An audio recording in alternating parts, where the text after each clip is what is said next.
Can you bring me like a poster or something, Geek the Library? When you get them on.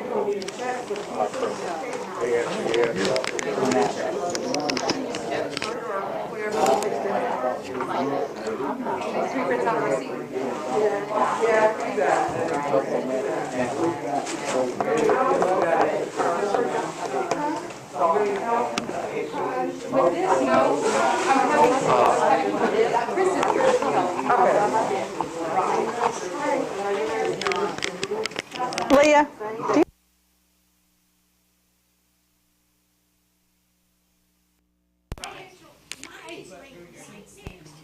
She was. She talked okay, about. she usually comes in a little bit. What was in that cake? Chocolate cake and white filling. Yeah. It's good, have fun. I might. I saw her the other day, Monday. I saw her on Monday. Okay. I saw her yesterday, and she said she was going. She brought Good. that. Okay, well, usually she gets here just a little bit late, I think.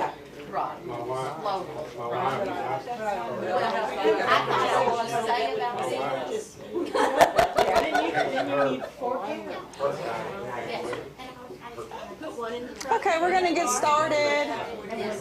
Did everybody sign in on the sign-in sheet? Okay.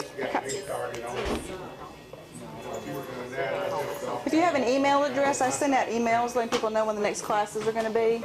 And so if you want to be notified of that, you can. Or if you just find out from the library, that's good too. Sure. He knows when they are.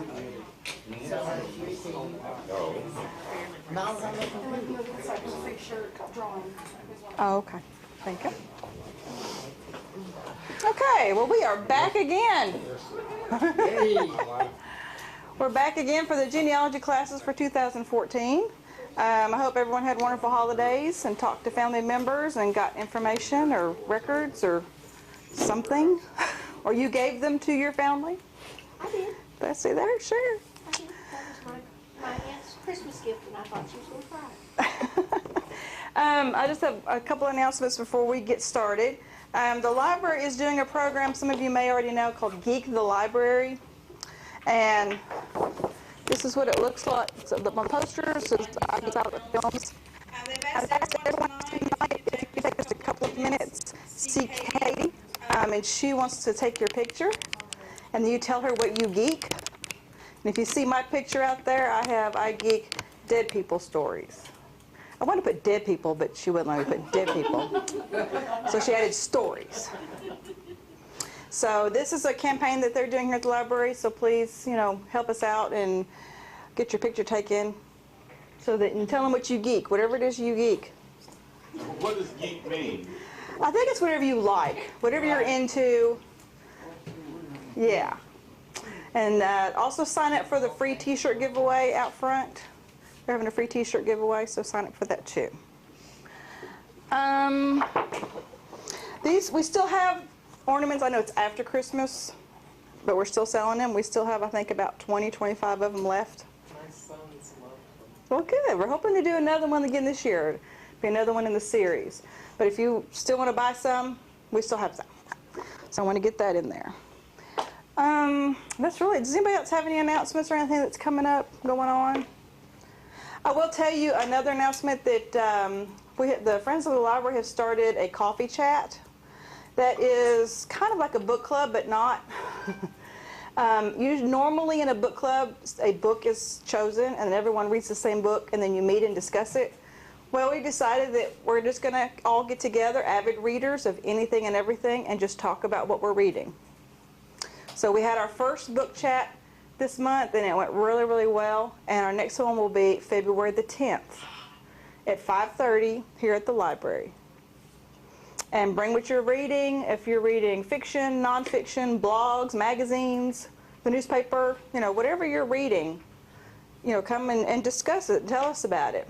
At this last meeting, people were swapping authors and book titles, and so it was really interesting getting to know what everyone's reading.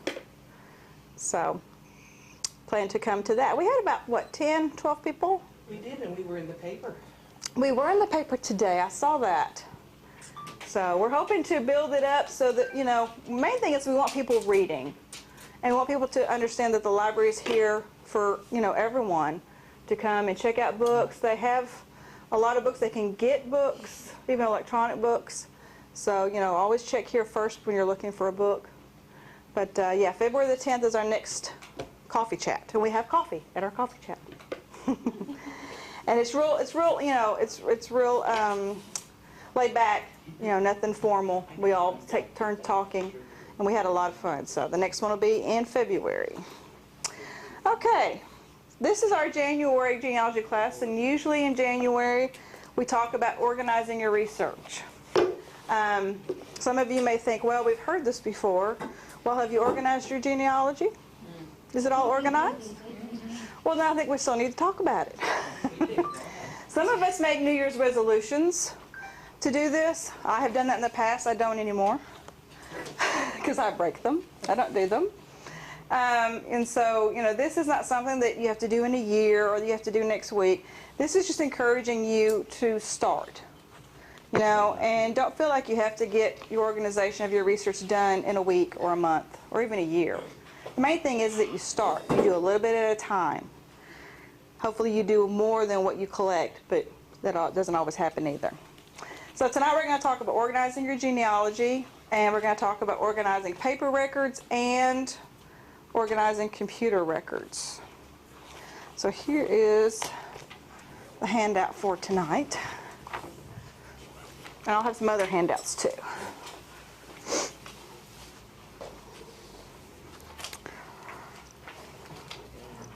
Main thing about this is, even if you don't do the detailed type organization, the main thing is keeping your records safe. You work very hard to collect them, to do the research, and things could happen that you could lose them very fast. With the cold spell these last few weeks and upcoming this week, there's a lot of houses and places, apartments, that their pipes have burst. And I've heard lots of horror stories of people's records being destroyed by water. So we'll talk about what you can do that's a quick fix that, that's good for us. So everyone got their handout? Good. Genealogy research can be fun and exciting hobby. It can also be very frustrating at times with brick walls, not being able to locate records and information, and just not knowing what to do next to find that elusive ancestor. We all have those problems. Being organized can add to, being unorganized or disorganized can add to that frustration. As genealogists, we collect a mountain of papers and a computer full of information and tons of everything else. And I put that tons of everything else because we all have that stuff that we don't know where we got it. We don't know what it goes with. We don't know. It's just there. We're going to talk about two main areas where we collect genealogy information. Paper files, documents, photos, and information, anything that's paper related. And then the next is going to be computer files. I'm sure since even last year when we did this class on organization, we've all probably downloaded more records or gotten records electronically more, because the more that's being put online, the more that's available to us. And we could spend all day copying census records, downloading records. Where are we putting them? In our computer. Are we doing it in an organized manner so that 2 months down the road you're not looking for that same census record that you've already got on your computer somewhere hiding? It will save us time. It's very important to understand that however you choose to organize your genealogy is completely up to you. The main goal is to make that choice and be consistent to keep your genealogy organized as you research. Organization of genealogy is very individual.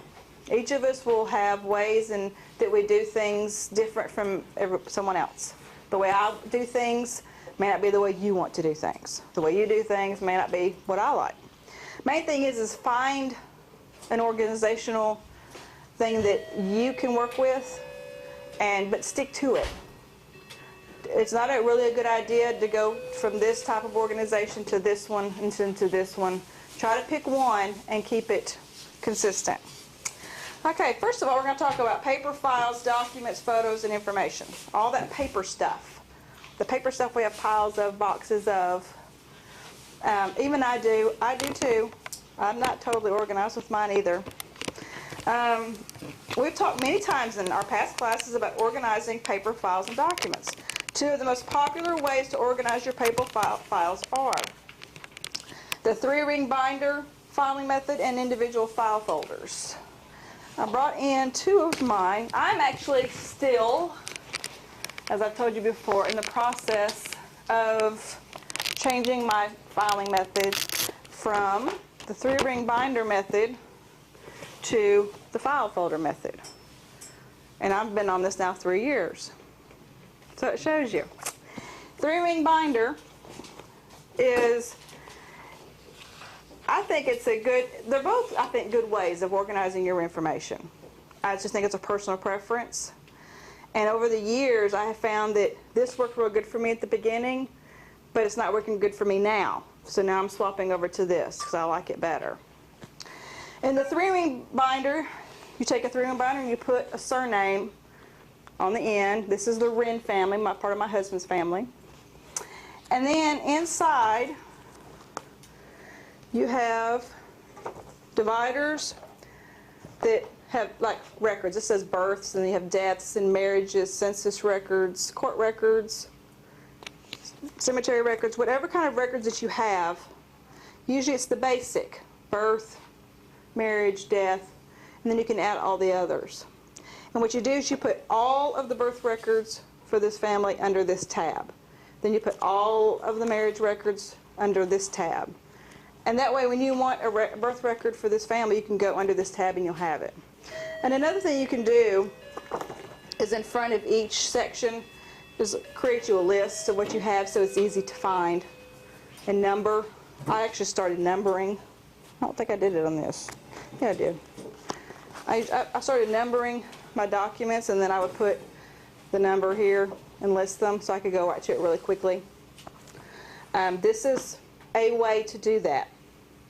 It's fast and easy to find a document that way, but it may not be easy to find what you're looking for as far as specifically sometimes.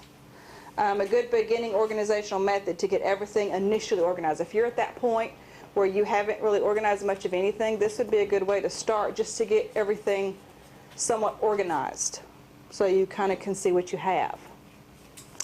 And I'll leave these up here where you can see them. And so I did this for every surname that I researched. And then, I guess about 3 years ago, I found that the way that I've grown, I guess, in my research methods and how I research, and I found that that was not adequate enough for me. That I was finding I was spending a lot of time looking for stuff.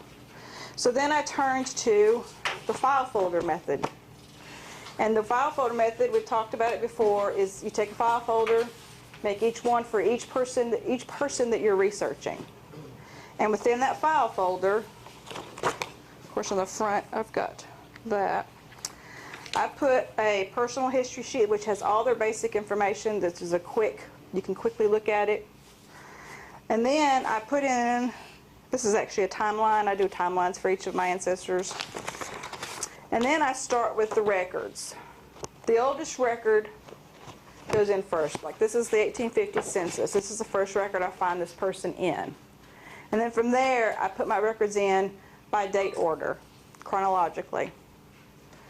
And so he actually has, if I can find it, these are his military records. These may have different dates, as far as there might be records that were produced in between. I keep all like the military records together. Pension files would be kept together, things like that would stay together. But this is, and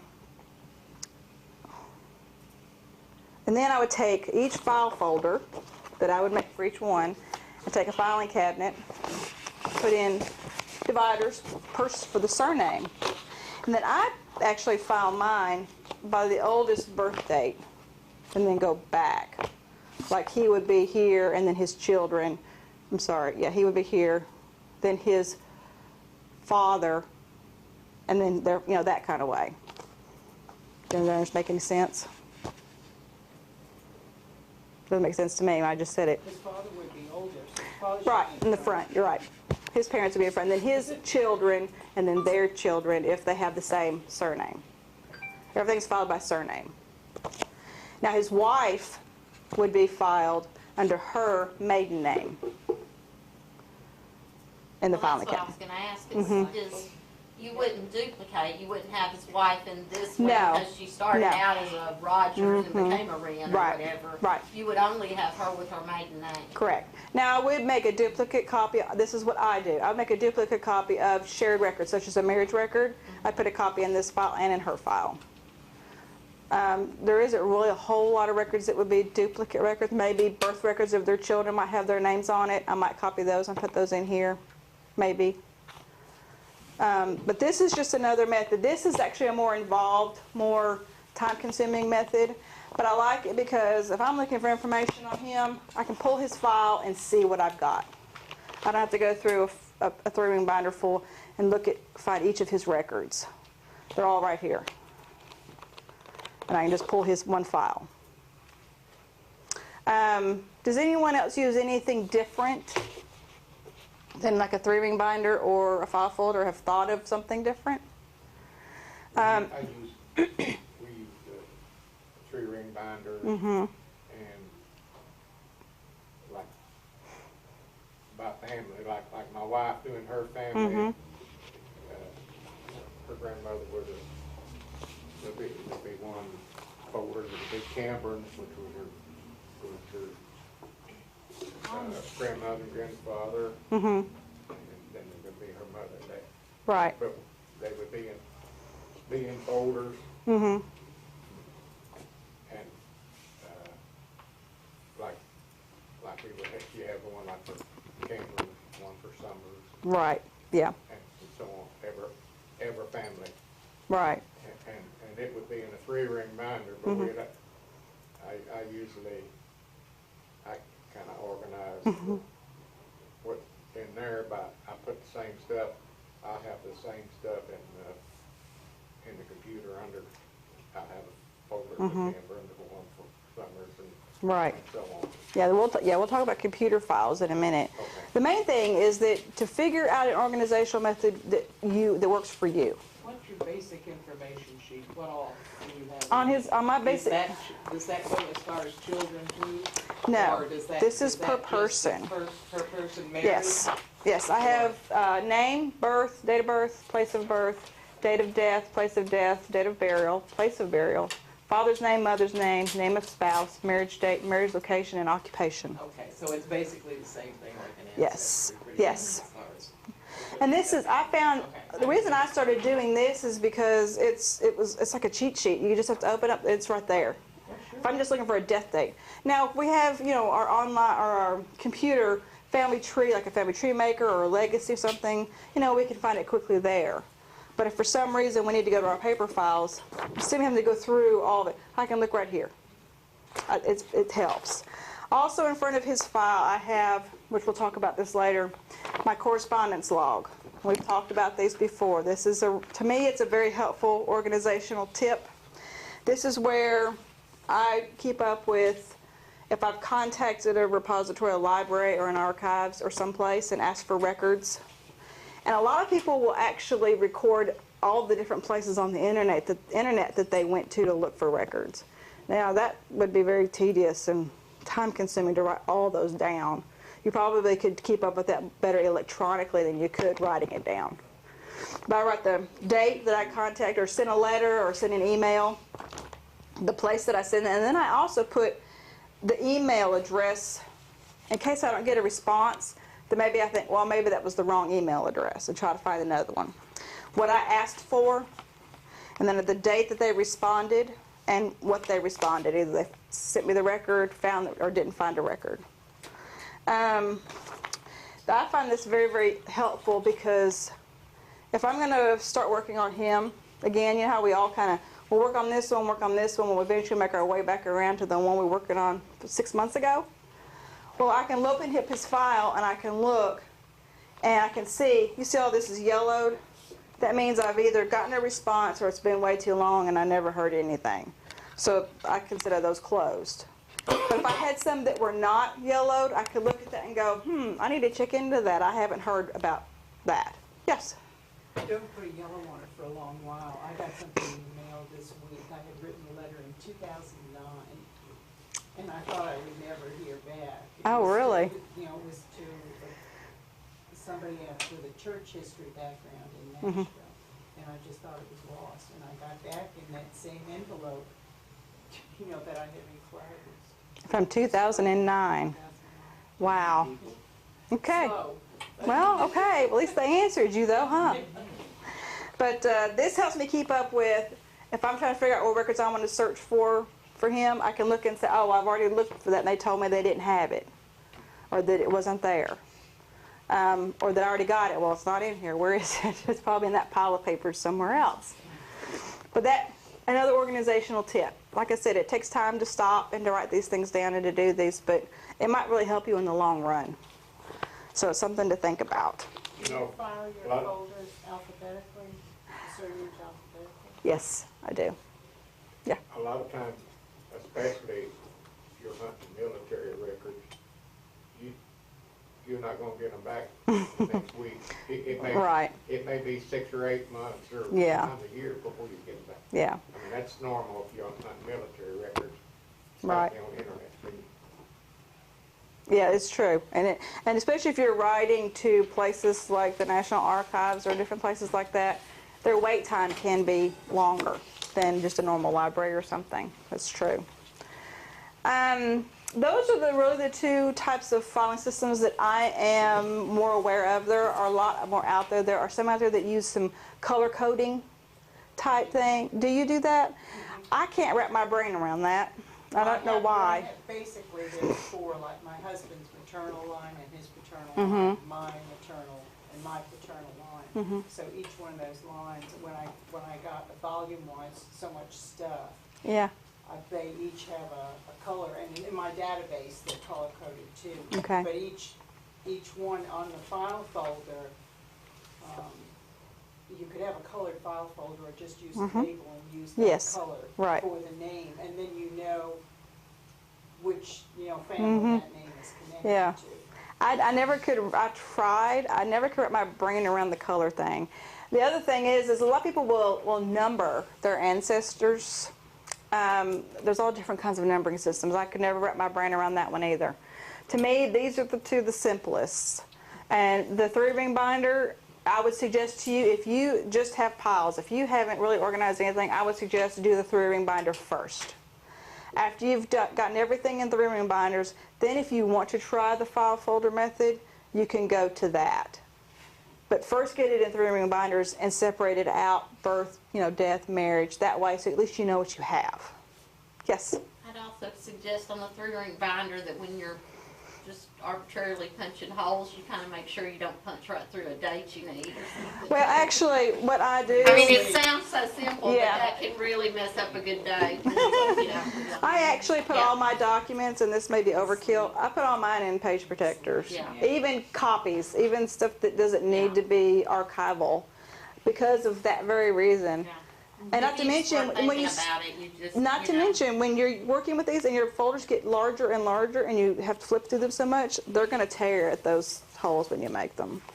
So, I mean, these are fairly cheap if you put one on each side. So, yeah, I put all mine in that. Also, I like to drink coffee at my desk, which is not a good thing. So, it saves me from that tip. Any more questions on this? You're welcome to look at those a little later and get some of your own ideas. Okay, now we're going to move on and talk about actually taking care of your documents. The first thing I want to say is this, before we talk about specifics.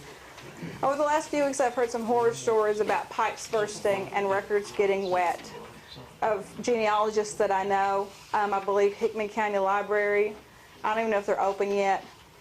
Their pipes bust, and last I heard they were closed indefinitely. So, of course, that's a library, that's different. But if you're in your own home, and I also think if you're living in an apartment, my husband is an insurance adjuster, and he's been handling some condos in Nashville. Your pipes may not bust, but your neighbor's pipes may bust, and they can come into your home. If you're not ready to get to in this detailed of organization, get all of your stuff into plastic tubs. That's number one. Get everything that you want to keep from getting wet or hurt.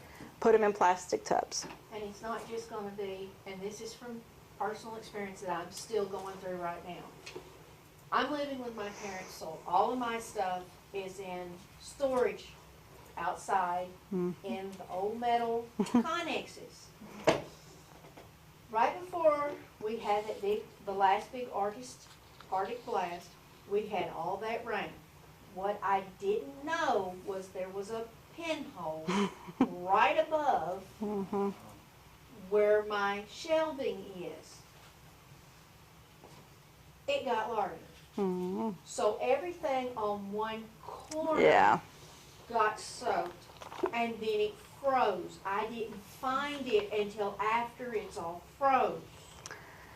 So here I am bringing all this stuff in. Fortunately, I have not lost anything but one book. And so I've been doing good. But what I didn't know is the card. I thought, me being misorganized, been to school to be a secretary, all of this, I thought I had all of my genealogy. I knew where it was. Wrong.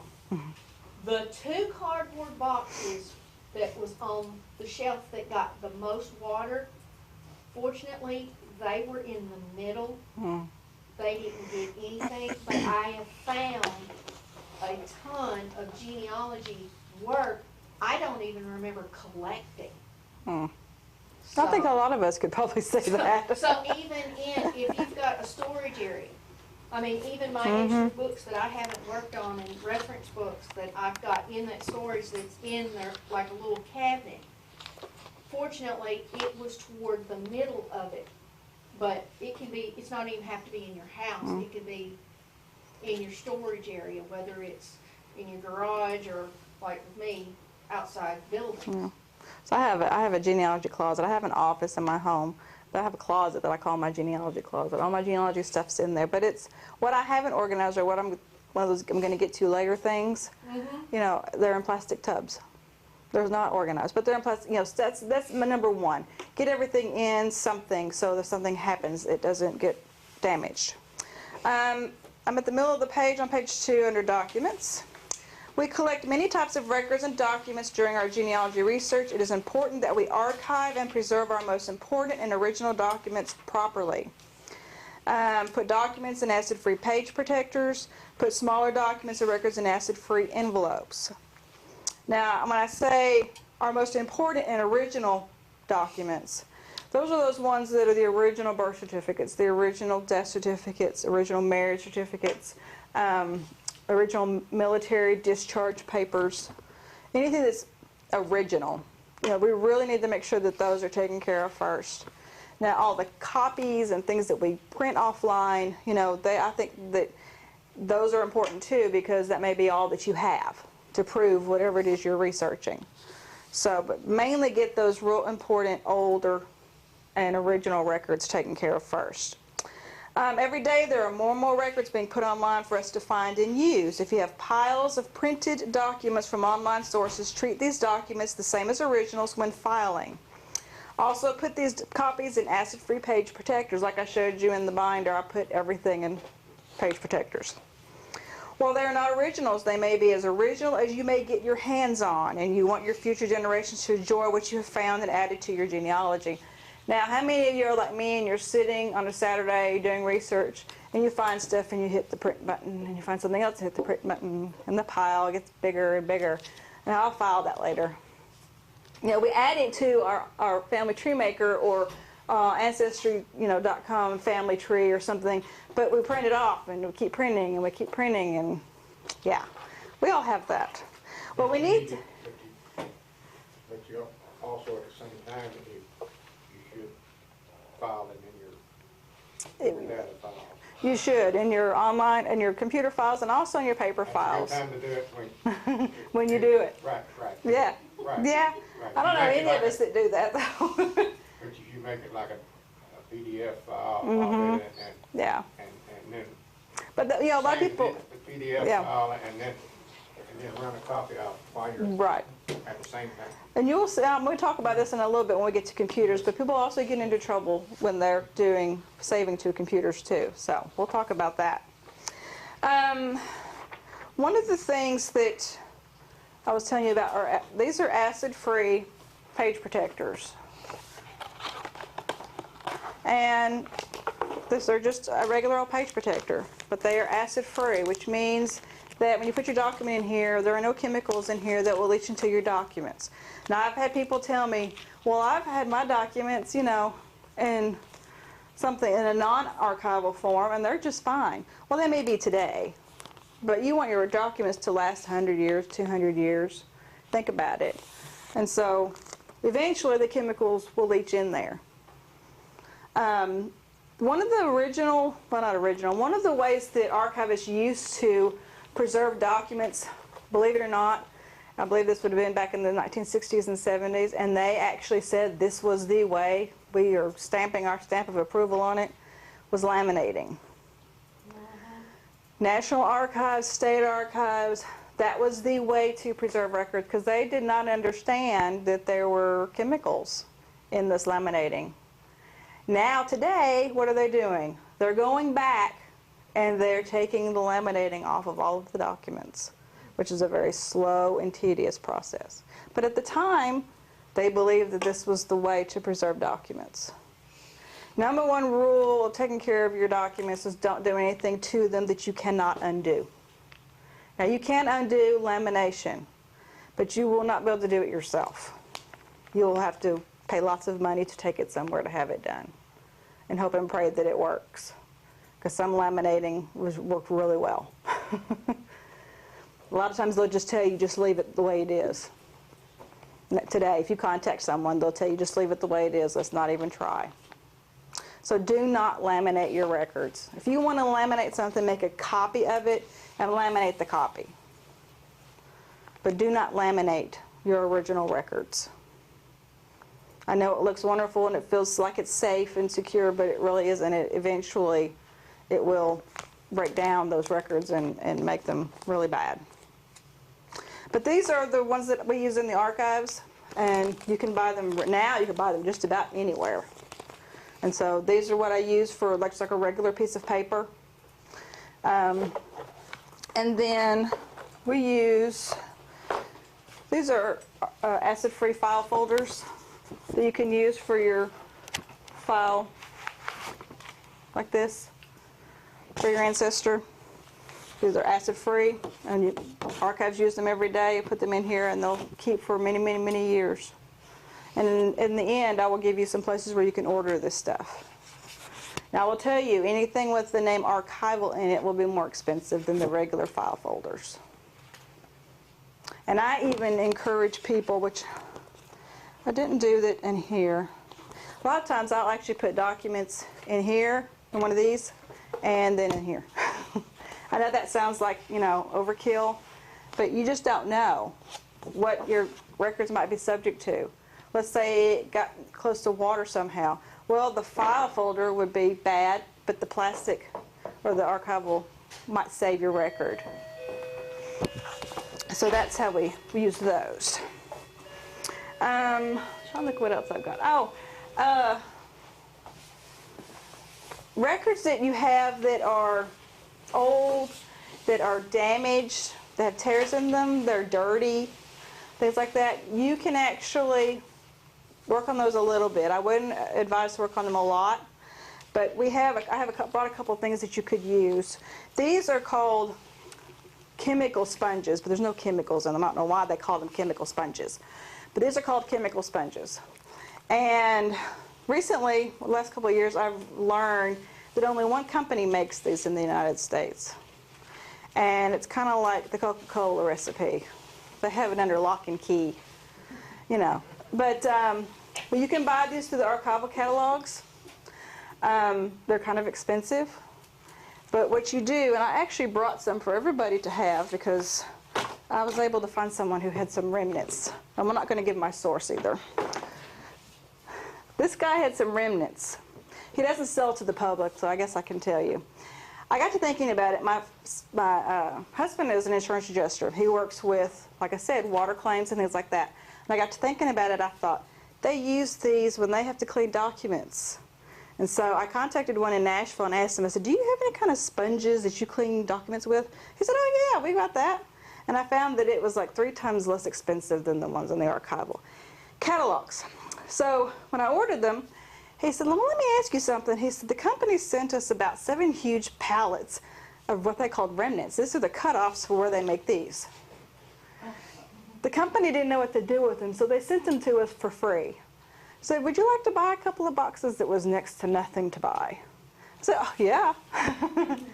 And how we use these, and I think some of you have showed, we usually cut them down into smaller pieces where you can handle them better.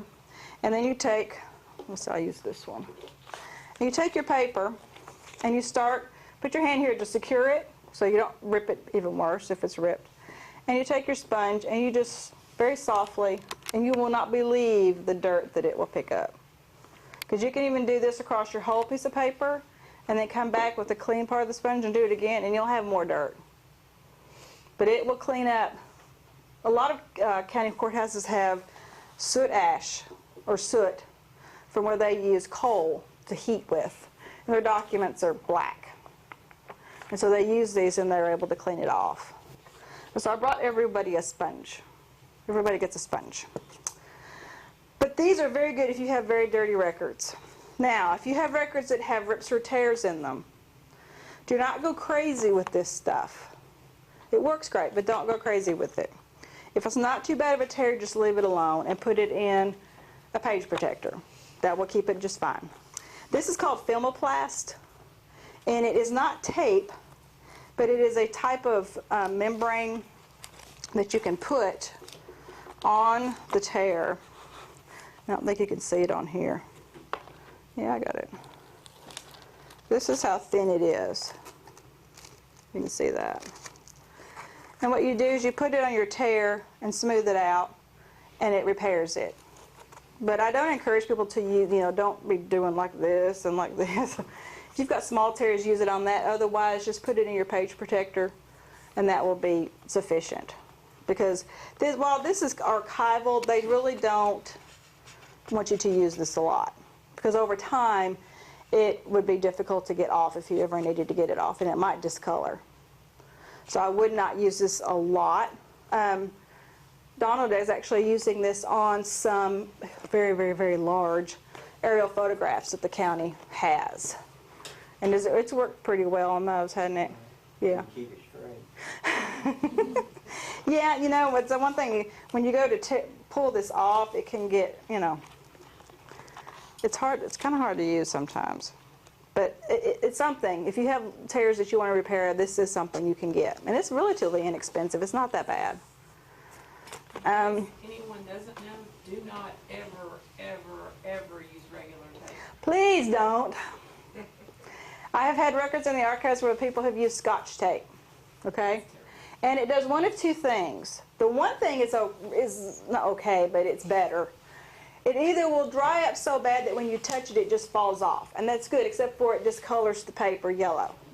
The other thing that it does is it turns to some kind of a glue that you cannot get off. So do not use Scotch tape. Do not use duct tape. Please do not use duct tape. Do not use masking tape. You may know what masking tape is. Don't use masking tape. Don't use rubber bands. Duct tape works good for the notebook. Yes. Not the documents. Do not use rubber bands, because rubber bands over time, you will not believe some of the rubber bands I've seen. They either do the same thing. They get very hard and crunchy and crumble off, or they stick and you cannot get them to come off. Do not use anything metal. No paper clips. No of the, one of these. These. Don't use these either. Do not use these. Nothing metal. You can buy plastic coated paper clips. Use these. If you have to use a paper clip, use these. I encourage you not to use paper clips at all. But if you have to use paper clips, get the plastic coated. Because sometimes we have to keep some paper pages together. So use these. What will happen with your metal is it will rust. Over time, even though it may not be exposed to any water or moisture, it will just naturally rust. And then sometimes it sticks to the paper, and it's very difficult to get off, and then you'll have a rust mark on your paper. Would the sponge remove the discoloration from tape or the rust mark? I've used it on the paper clip rust mark. It will take some, but it won't take it all, because the rust actually eats into the paper. And then it will not take off the tape, whatever's left of the tape, that discoloration, because it's chemical and it eats into the paper. So, trying to think of what else. Rubber bands, don't use rubber bands. I know that sounds crazy, because sometimes you need to have things to keep your papers together. Just do the best you can, but if you want your records to not have these problems, don't use rubber bands, paper clips, tape, laminating. So, the next thing is photographs. How many of us have photographs? Hopefully all of us. How many of us have our photographs in shoe boxes and banker's boxes, plastic tubs? Keep it in, it's not going to get destroyed. How many of you are the what would you call, the family historian that gets all the photographs? I'm trying. Yes, I'm the one who, my family members said, here, Melissa takes all the photographs, so I have all of the photographs, and I have all of the slides. Does Jimmy remember slides? Slides. I have all of the 8mm, and I have, Polaroids. So yeah. Photographs. They should be dealt with more care. Photographs will deteriorate over time. If you looked at a Polaroid from the 1970s, good luck. Because the color, it just gets darker and darker, and they peel. Yes. I think some of the best pictures to me that have lasted the longest are the ones from like the 1950s that have the little crimps around the edges. Those I find usually hold up, seems like the best. And so, but whatever photographs you have, you need to take care of them properly. And when you're working with photographs, that'd be the one time, the main time that I would use gloves. There's a huge argument in the archival world to wear gloves, to not wear gloves. With documents, we have learned over the years that with documents, when you wear gloves, you lose your tactile sensation of touching that document. Which means, if you're touching it with your glove on, you can't tell how hard you're touching it. You can't tell if you're holding it or touching it in such a way that you're fixing to rip it or it's going to crumble. You can't tell that it's going to be crumbly. So for documents, all documents, I say, a lot of other archivists say, you can use your hands, because you can feel what you're doing, and you will most likely not damage the document. Now, photographs are a totally different story. Photographs will take the oils and stuff that are on your hands, and they will go. Photographs like the oils and things that are on your hands. And over time, they will damage your photographs. So I've given almost everybody, if you don't have a pair of gloves, you'll get one by the end of tonight. Use your gloves to touch your photographs. Even if you're just getting them out to show people, please put on your gloves. I know that sounds crazy, but it will save your photographs over time. I have seen photographs that have been held a lot, and you can see over time people's fingers show up on these photographs. And it's weird because it's where their oils have touched and have left that imprint. And you think, well, I'm just going to touch them for a minute. Well, that minute, your oils get on there. We don't wash our photographs, so they're there. So please use your gloves. Photographs, one of the things that we use in the archives for photographs are these little jewels. We really enjoy using these. And again, you're pretty much only able to find these in archival catalogs. These are little, what I call envelopes. I think some of you have seen these before. And they have like a static cling to them. You can put a photograph in here, put your photograph in there, and then you close it, and it will static, almost like a static cling, hold it together. But it has a lip at the top that you can put over it, which secures it. Now it is open on the ends, but the photographs usually don't fall out. They don't come out.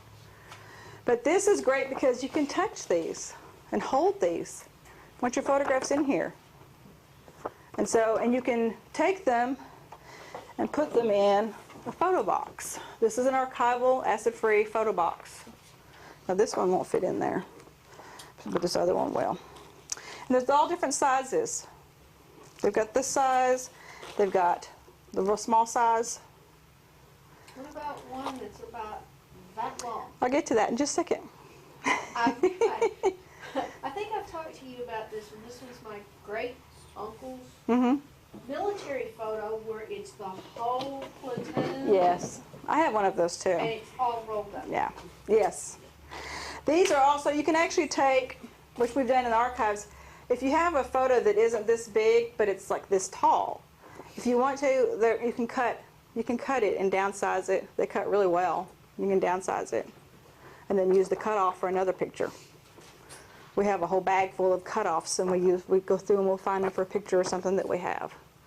So, and this is also great. This right here is really great for like cards, like old Social Security cards, old any kind of like a business card would go really well in here. So I found that that's really good for that.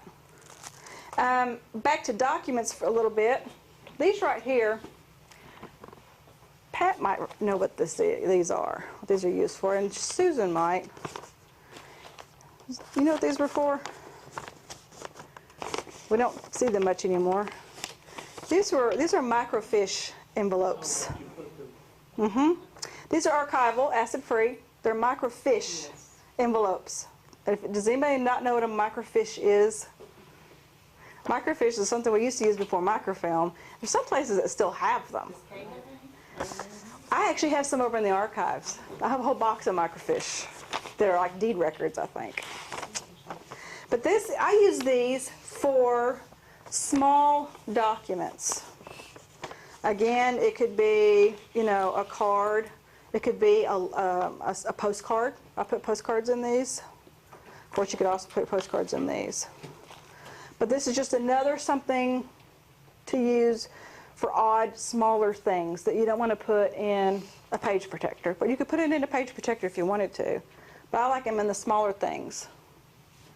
I'm trying to think what else I got. This is another type of storage box. This is another acid-free storage box that you could put documents about the size of an 8.5 by 11. You could put your documents in your page protector and just lay them in here. Or you could get acid-free tissue paper. They have that. You could put an artifact in here and put your tissue paper in here. So they have all this out there. It might be a little pricey to buy some of these things, but I think it's well worth it to save your family heirlooms. Now,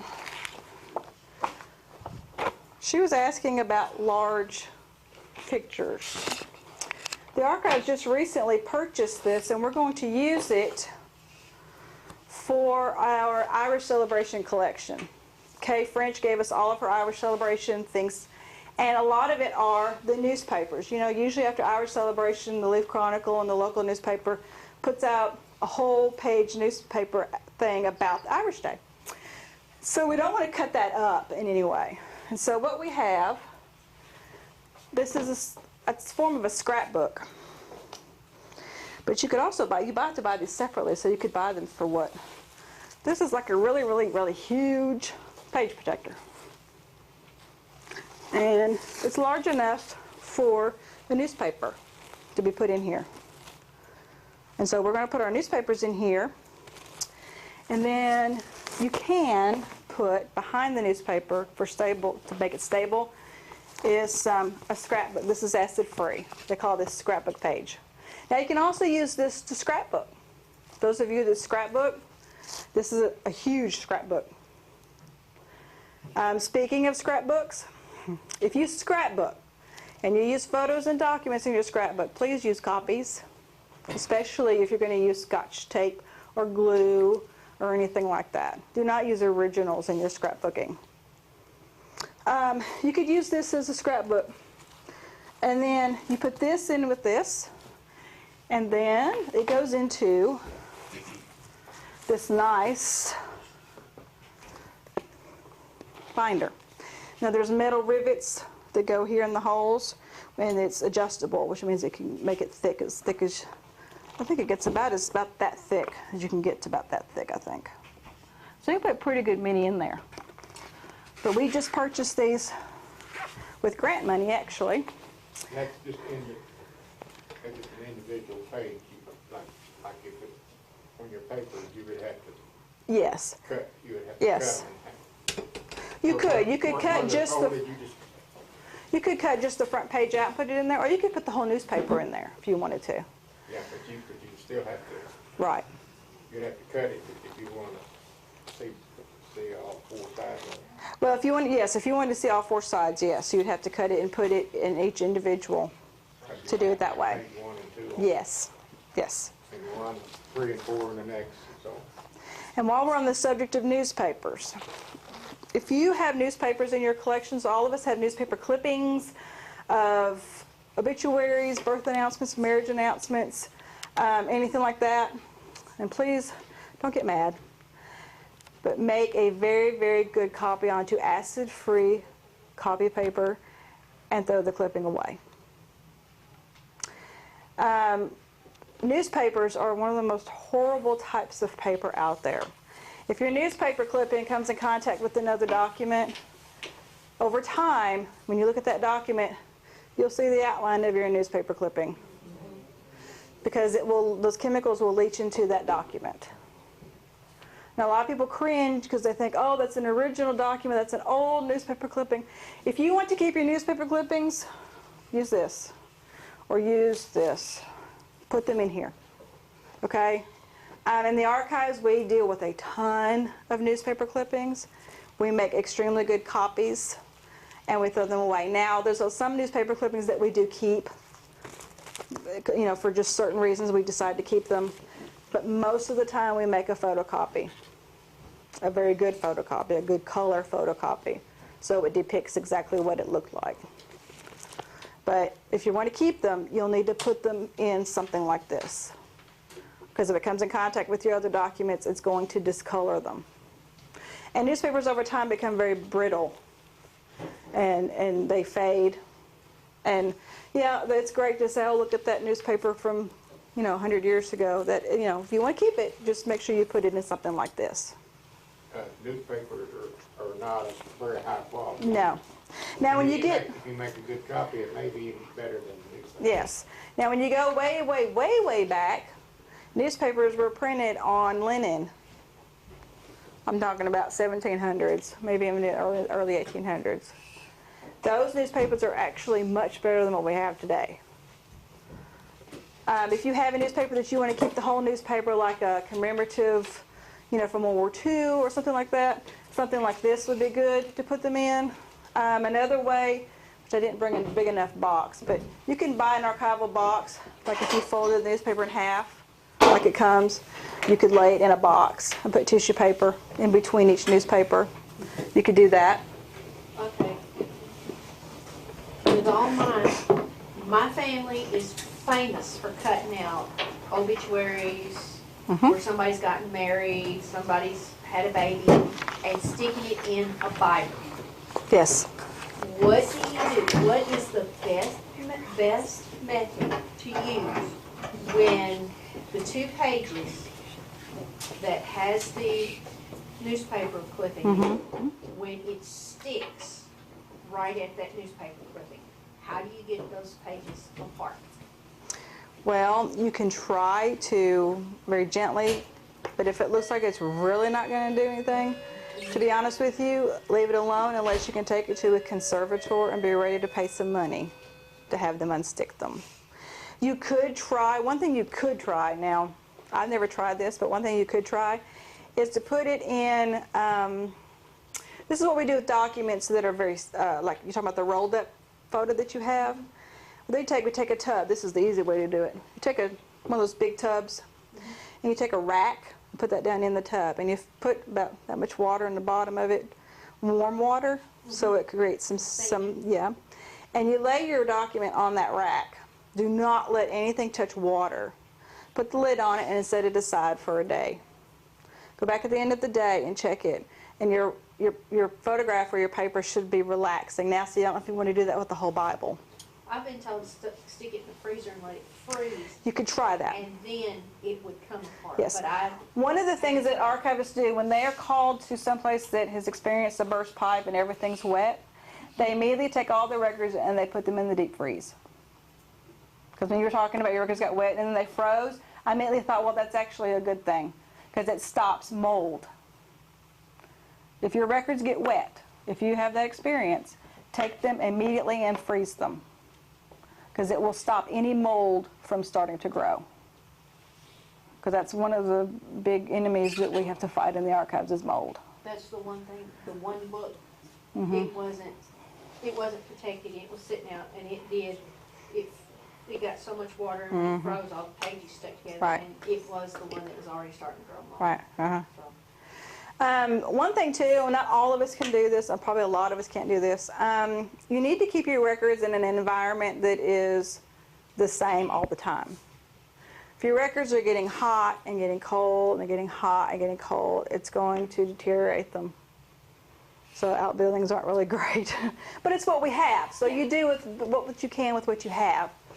You know, in archives, we suggest that the temperature would be about 60, between 60 and 65. Humidity levels about 45. And we have meters that we check for that. So humidity is your number one enemy when it comes to your records. Because if you start getting mold on your records, you're in some trouble. So try to keep your records in a cool, dry place and away from sunlight.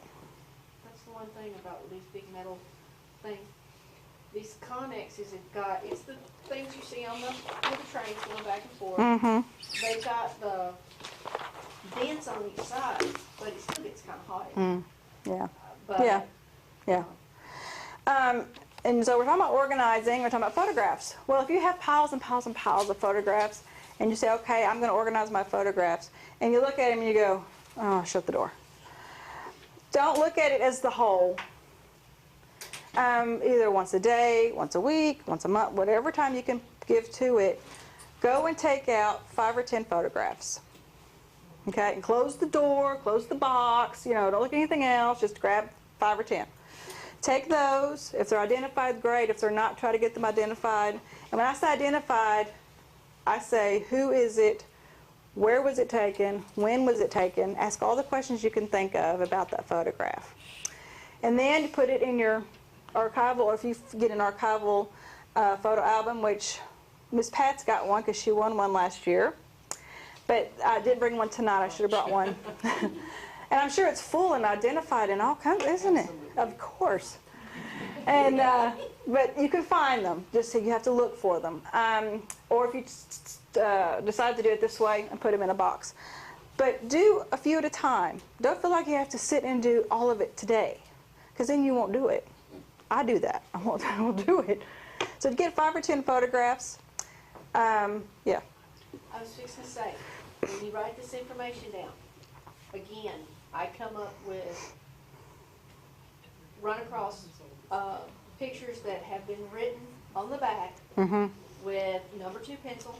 And then I have records that's been written on the back with whatever ink pen they had at the time. I swear up and down, back in the 1950s, they had a Sharpie marker. I have found that. I mean, that's what it looks like. Right, yeah. What is the best way? Because I know on some of the ink, the older photographs, I can't do anything but scan it into the computer and hope that that black or whatever color ink Right. hasn't come all the way through and it doesn't pick up on the scanner. Right. What is the best method if you don't have an archival ink pen or an archival pen to mark your photographs? Pencil. Pencil? That's Pencil. And you need to use a soft lead pencil, which are number, I think it's, well, number 2, or is it, what's the below the number 2? So number 1, I think it's a number 1. Yeah, that's what you want to use. And I know you think pencil, then it's going to stay on there. Well, it's better than ink, because when you're writing on your photographs with ink pens, you're gonna turn around your picture around, you're gonna see where you've written. It's gonna imprint itself. So pencil, use a pencil. Now, after you've taken your photographs, you've identified them, and you've put them in your little wherever you're gonna put them. Before you do that, please scan them. If you don't know how to scan, try to learn. Because there are house fires every day, there's water problems every day, things get lost. My parents were actually in the military, and coming back from Germany, they lost one box out of everything they had, and guess what that box was? The photographs. I've told you all this before. Do not, all of us like to put our family pictures on the walls, and that's wonderful. Do not put the originals in those frames and put them on the walls. Get a very good copy made and put that in the frame. Because if your house catches fire and you're trying to grab photographs off the wall, you need to get out of the house. If you know that those are copies and you've got them on a thumb drive or a CD at the bank, in a bank box, you ain't going to worry about them pictures on the walls. Not to mention, when you put your originals in those frames and put them on the wall, the sunlight comes in and it discolors them. So I always tell people, make very good copies, get very good copies made of your photographs and put those in the frames, put your originals away in the dark. Scan them, put them on a thumb drive or a CD, preferably, right now, to me, a thumb drive. Or if you have tons of them, put them on an external hard drive. Main thing is you want to get them into a digital format that you take out of the house. Make 2 or 3, 4, 5, 10 copies. Put one in a safe deposit box, give one to your brother, give one to your sister, give one to your uncle. You know, believe it or not, you need to get them out to as many people as you can. That way if something happens, you can go to those people and say, okay, give me the thumb drive, I'm going to retrieve all my pictures. And you haven't lost them. Now I know you've lost the actual picture, and we all enjoy those, but at least you have the images. Melissa, what Yes. I've been Yeah. doing lately is I've been taking 3 or 4 at a time and scanning them, and then when I scan them, if I don't have them all identified or all the people in it, then I email them immediately to, like, I've got 2 or 3 older cousins, try to figure out who it is. If I do know who it is, I email them almost immediately to my younger cousins who've really been enjoying, Yeah. you know. Well, you know, that's what 2 or 3 years ago, some of you, I've told you this in some other classes, I did a New Year's resolution where I took a photograph a day, and I emailed it to all of my remaining relatives that would know anything. And every day I would send them this photograph and say, tell me who, what, when, and where. And my family had a ball. I did it all year for that year. And then I quit. I probably should have kept going. But I just did it. My resolution was for a year, and I did it for a year. But they absolutely had a ball. So maybe that's something you can try. If you have family members you can do that with. One thing about emailing copies to people, if you use like, if you're using like Gmail, that Gmail is online, and your computer burns up. You can always open your email file up on another computer and get all of that back off. That's true. That's true. And also, if you're into Google's, Google has the Google Drive, which you can save. You can save thousands of. I know families that actually use Facebook to send pictures back and forth. You put pictures on your Facebook page, and they're there. So I'm going to move on to computer records. Does anybody else have any questions on paper records, photographs? Of course, we're going to talk more about photographs and paper or records and computers. I think all of us in here use computers, and more, there's more genealogy records becoming available online. Like I always say, not everything is online. Do not ever believe that everything's online, because it's not. I would say there's probably at most 5% of all of the genealogy records known to man online right now, if that much. But of all that's online, you can't believe every one of them is correct. No, the information that some people put on there, you have to be careful. But, you know, I've seen people that got information from somebody that was wrong, and they would put it on. Yeah. And the next person would would copy it and it would just keep, It would. it would just keep, That's right. pyramiding. That's why it's And in, it would- and yeah. more wrong and more wrong and more wrong. That's why it's important to document the information that you put in your family tree. Find the records to prove it. Computer files. Organizing your genealogy on your computer can be very easy if you decide the way you're going to do it and be consistent. The method I will be explaining can be used for all of your scanned documents, downloaded documents, as well as your photos.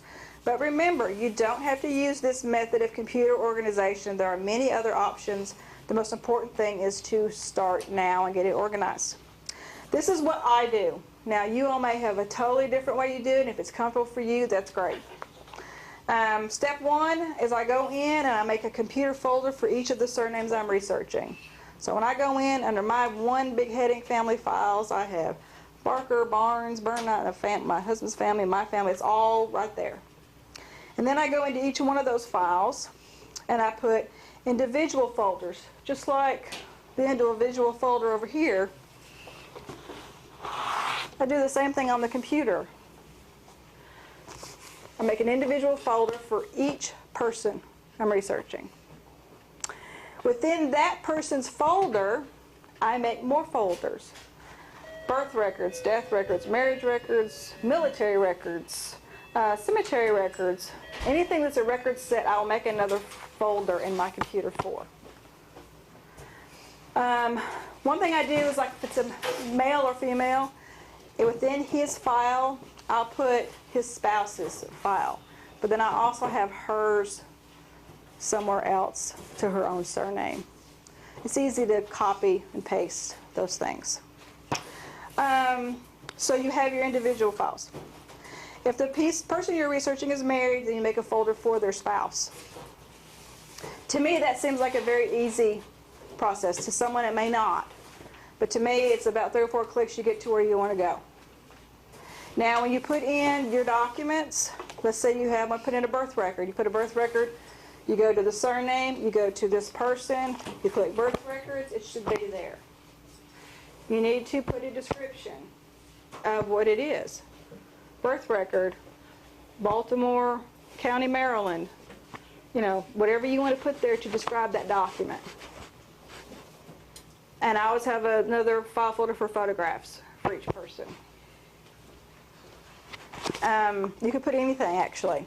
But it's an easy way, when you're on the computer and you're doing research, and you find a document on Ancestry or Family Search, and you download it, you have somewhere to put it. If I find a death certificate, I go click, click, click, go to the surname, go to the person, go to death certificates, and I save it right there. And so there was a time when I had family files, and when you opened it up, it was everything in the world. None of it was identified. None of it was, you know, told me what it was.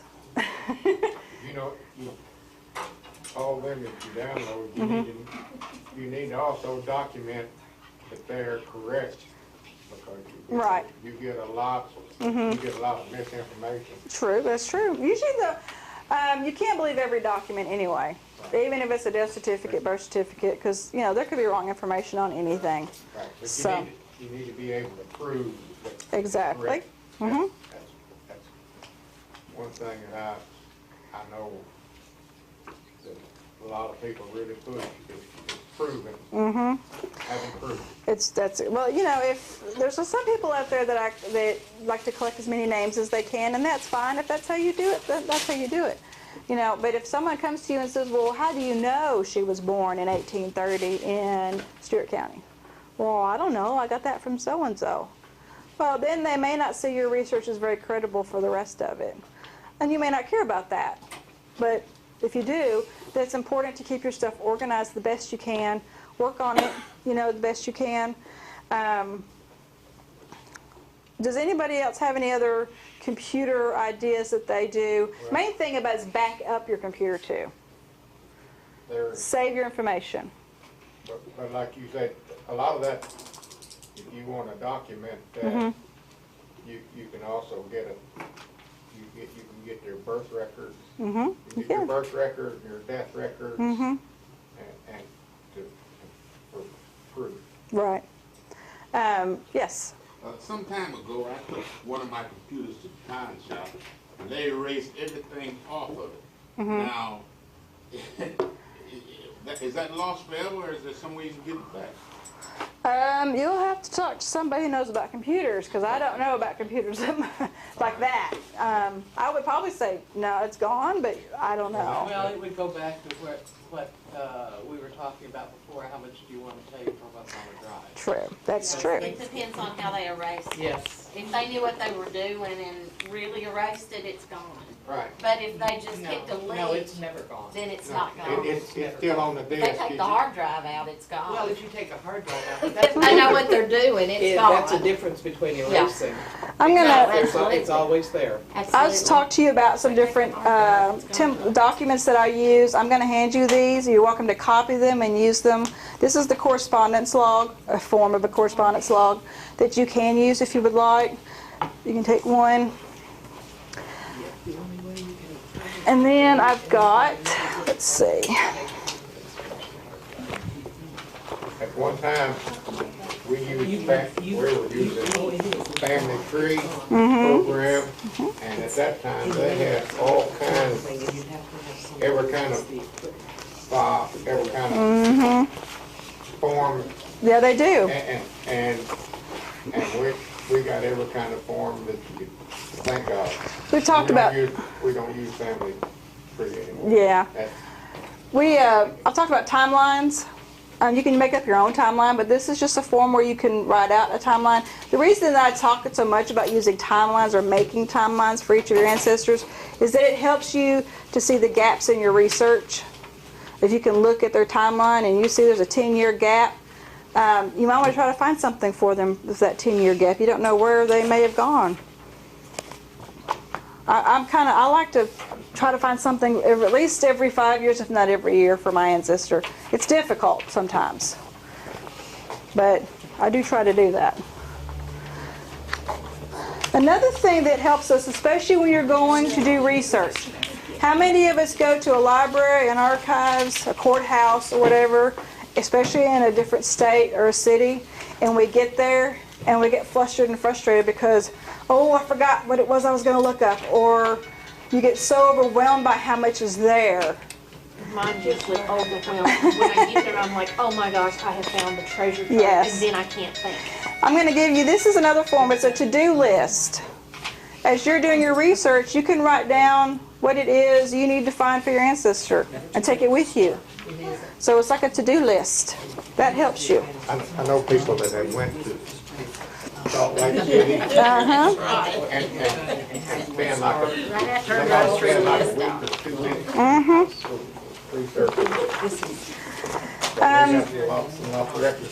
Another thing I would encourage you to do to help you organize is use a computer family tree program.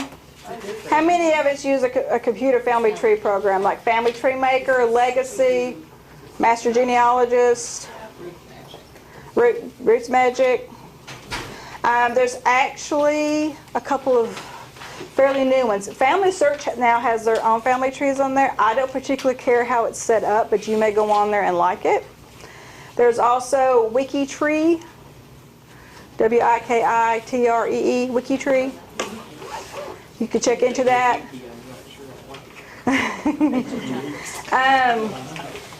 These are also help you to organize. I use the free version of Legacy. You can download a free version, and I like it the best for me. Now, you may like what you like. The main thing about that we're trying to get you to do is to get your research in some organizational manner, because it really, really will help you with your research, believe it or not. You won't get duplicate records that you've already got. You won't take up time to search in places you've already searched. And you can maybe move ahead. I'm going to give you a list of archival supply places. And I've got catalogs for 3 of them that you're welcome to look at. And here's websites. Oh, I do. I can email it to you. I didn't bring that. So, that's all I have for the organizational part. we're going to do like we have this last year. We're going to get out the white gloves and look at some old records. So if you didn't bring your white gloves, I have some more. And keep these because we'll continue to look at wonderful old records. Throw that back. Yeah, anybody here? Yeah, well, we left all there. Oh, that's okay. How many you got? Barbara, no. Everybody have any here? Y'all need some? There you go. Well, mine are.